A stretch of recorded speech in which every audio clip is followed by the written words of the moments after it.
The heading, first method, is nature. This method is an ancient one, since they did not find a way and an outlet to bring these two evident opposites closer.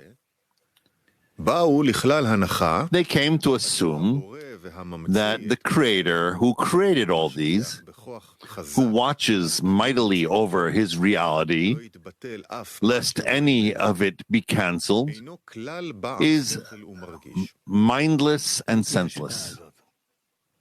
According to this method, that nature is nature, it's a force, it exists the way it exists, and it governs everything. But it has no mind, no emotion, it just operates these still vegetative and animate parts.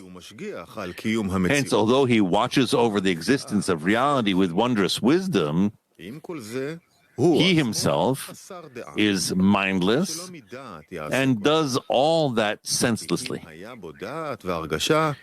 If there had been any reason and feeling in him, he would certainly not leave such malfunctions in the provision of reality without pity or compassion for the tormented.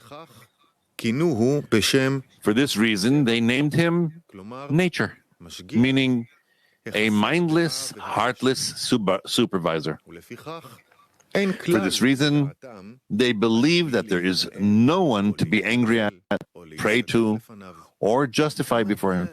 Meaning it's a very comfortable method. This is what we have in nature. You look at the universe, you look at planet Earth, you see what's inside of it, what's on it, and that's it.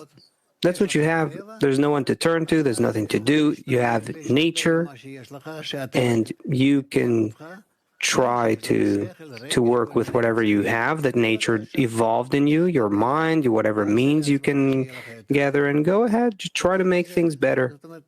Try to make your life better. So this is a very good method. Nature. No questions? Everyone agrees that this is so. That's what appears to our eyes. And I have nothing to add. There's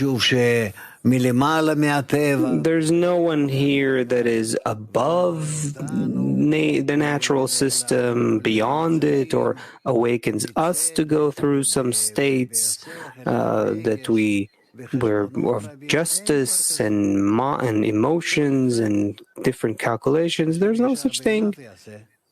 One does what's right in his own eyes, and that's it.